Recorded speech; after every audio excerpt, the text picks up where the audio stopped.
அதுலேயே நம்ம தூக்கம் போயிடும்.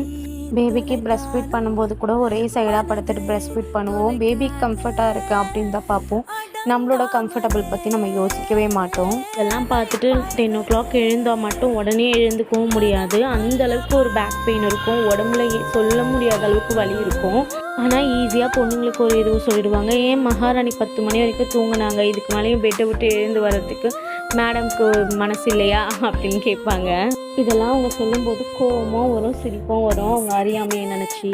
ஓகே, அக்செப்ட் பண்ணிக்கிறோம். அந்த காலத்தில் நீங்கள் 4 பிள்ளையை பெற்றீங்க, வேலையெல்லாம் செஞ்சீங்க, நாங்கள் இல்லைன்னு சொல்லலை. அந்த காலத்தில் 4 பிள்ளையை பெற்று வளர்க்குறதும் ஒன்று தான், இந்த காலத்தில் ஒரு பிள்ளையை பெற்று வளர்க்குறதும் ஒன்று தான். அது எப்போ உங்களுக்கு புரியும்ன்றது தெரியல. டியர் ஹஸ்பண்ட், ஃபர்ஸ்ட் ஒன்று புரிஞ்சுக்கோங்க. உங்கள் ஒய்ஃப் வந்து மதர்ஹுட் ஜேர்னியில் இருக்காங்கன்னா தயவு செஞ்சு அவங்களுக்கு ஹெல்ப் பண்ண முடியல அப்படின்னாலும் பரவாயில்ல, உங்களோட வேலைங்களையாவது நீங்களே செய்யுங்க. இது எல்லா ஹஸ்பண்டுக்கும் சொல்கிறது தான் நான். இந்த போஸ்ட்மார்ட்டம் டிப்ரெஷன் அப்படிங்கிறது உங்கள் ஒய்ஃப்க்கு கண்டிப்பாக இருக்கும். ஸோ ப்ளீஸ் அதை கொஞ்சம் புரிஞ்சுக்கிட்டு கொஞ்சம் அவங்களுக்கு ஹெல்ப்ஃபுல்லாக இருங்க. அவங்களுக்கு நீங்கள் ஹெல்ப்பே பண்ண வேண்டாம். எந்த ஒரு பொண்ணுமே வந்து நீங்கள் எனக்கு நகை வாங்கி கொடுங்க, அங்கே கூட்டு போங்க, இங்கே கூட்டு போங்க அப்படின்லாம் நினைக்கவே மாட்டாங்க. உங்களோட கேரை அவங்களுக்கு கொடுங்க. அவங்களுக்கு தேவைப்படும் போது உங்களோட சப்போர்ட்டை அவங்களுக்கு கொடுங்க.